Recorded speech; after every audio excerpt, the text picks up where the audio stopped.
do you need hiking poles to get you through the Camino? And like I've said many other times about many other topics, Buen Camino and good morning. We are leaving Frómista right now. And I'd love to tell you about yesterday's hike from Castrojeriz to Frómista. It's a longer hike than we've taken for the last couple days. It's 25.3 kilometers. It took us 33,600 steps to complete it, and in 7 hours. It was a good hike. I was feeling a little tired, my ankle at the end, but you know, ankle things happen, and when I rest overnight, it feels fine now. So very happy about that. So for the hike, it's a good hike, and well, let me say, first of all, you really know you're hitting the meseta. Things are drier and flatter, and it's still gorgeous and picturesque, but it has a very agricultural feel to it now, more than we've seen it before. So things definitely are changing. I can't wait to see what's ahead. I really want to see, when we really get deep into the meseta, what things look like. The hike starts with a big hill. You head all the way up to the top of the hill, and luckily there's a little rest stop at the top. There's no water there, but it's a good place to rest. In fact, for the first half of this hike, there are lots of places to rest, but none of them have water. So make sure you are filled up before you start the hike, because it's pretty tiring and you're getting into areas that are hotter and more exposed to the sun. There is one historic Camino hospital, which you can stop and look at and go inside. There were some people in there, some volunteers inside who are answering questions and things. So that's a place you might want to stop along the way. Now the first town is called Higuero de la Vega. This is the first place with a cafe, and it is 11.3 kilometers into your walk. It's also very inviting. They have a big sign as you walk into the town that says, welcome hikers or pilgrims, and a big colorful sign, and it just seems very inviting. You are not going to find water until the very end of the town, but fill up at that point if you need to. Then you're going to walk another 8.2 kilometers to Boadilla del Camino, and the only water in this town is at the very beginning of the town. So don't skip that first fountain, because you won't have another opportunity until you get to Frómista. Let's see, Frómista is then another 5.7 kilometers. This was one of my favorite parts of the hike. You hike along a canal. There's a cool lock system that's fun to look at, and you'll pass by that. The town of Frómista itself is a fantastic little town. It feels very different than everything else we've passed through so far. It feels like an agricultural community. It reminded me a little bit of the Midwest or the Southwest of the United States. Also, Frómista has lots of historic, I think there are 4 historic churches in town.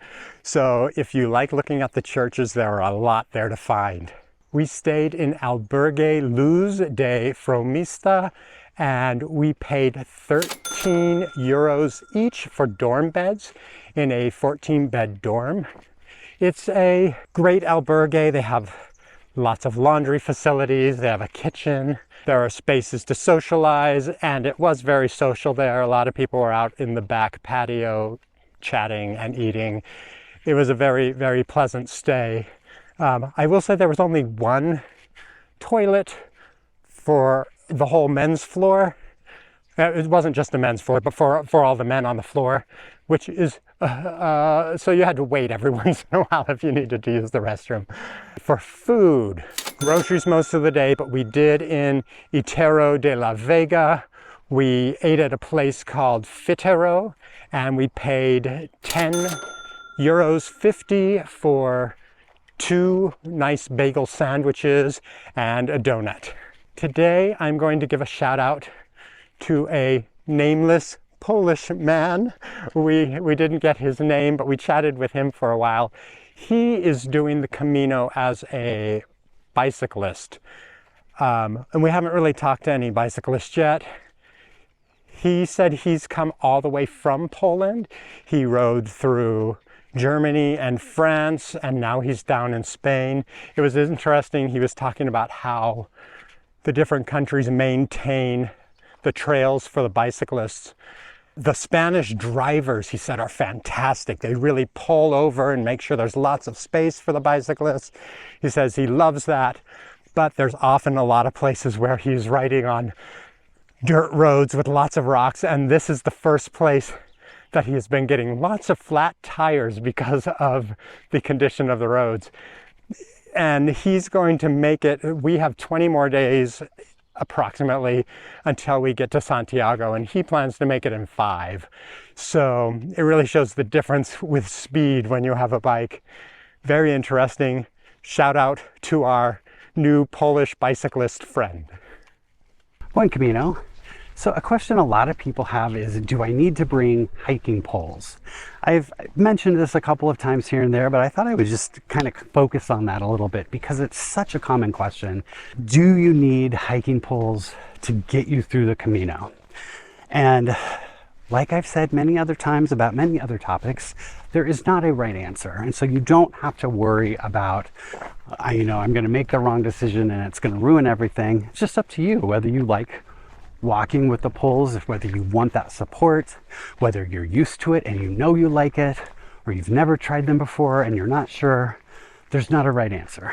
The other good thing is that you can buy poles here.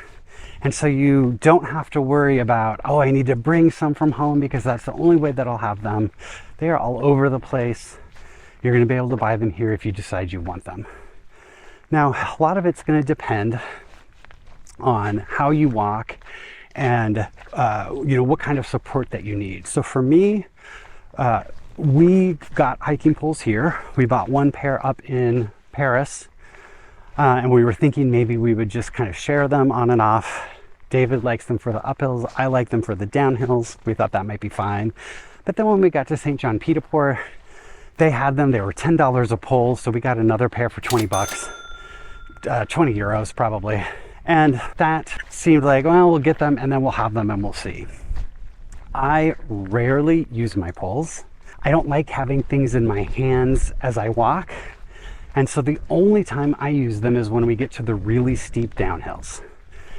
But when we get to those really steep downhills, you betcha I want my poles.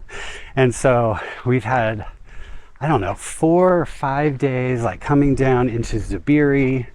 The day after Pamplona, we've had 2 days just recently where there were some pretty significant downhills, and I'm really glad that I had my poles because they just helped me.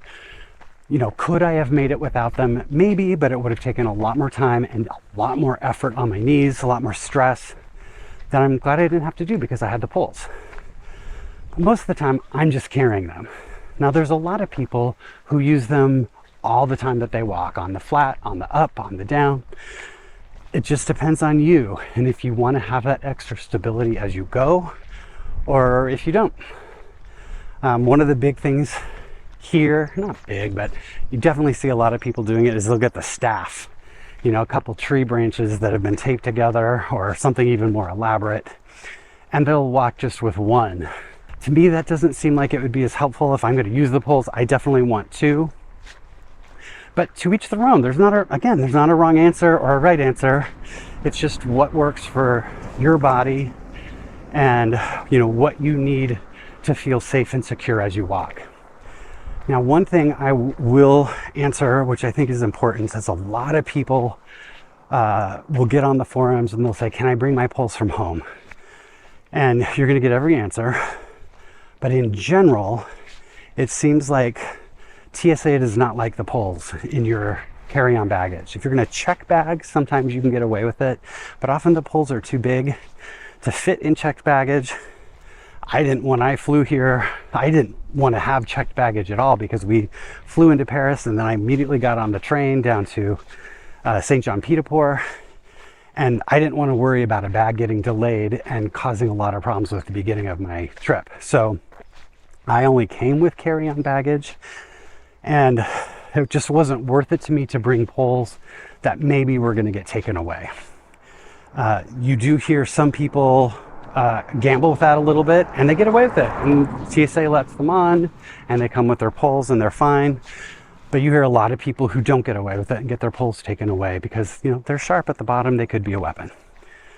Because the poles here are so easy to get, especially if you're starting in St. John Pied-de-Port, if you've got your very favorite poles that are super expensive and fancy and you want to make sure you have them, then you might want to think about trying to get them here. But if you don't really care or worry about it, you can get a pair for 20 bucks. There is a fancier pair for 40 bucks. It just depends on what you want, but you can get them here. I would recommend doing that. That's what we did. These poles aren't my favorite that I've ever used. I don't like the straps, but they work just fine. And so it just depends on how picky you are and how much you want to risk getting them taken away from you, or if you just want to get them here. So I hope that helps clarify that for you. That, you know, if you want to try them, come try them. And if you don't like them, you can always leave them somewhere for somebody else. I've heard there is one more day right at the end where there's a steep downhill, so I'm keeping my poles until then, even though I really want to get rid of them because I hate carrying them.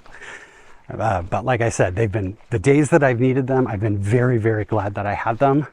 So I'm glad I have them. You could be very different. There's lots of people with poles. There's definitely people that don't have them. It's just what you think might work for you. Feel free to experiment because you can change your mind. We make a new video every day that we've been walking the Camino. I will put the playlist right up here if you want to check them out. Buen Camino. Today and not tomorrow.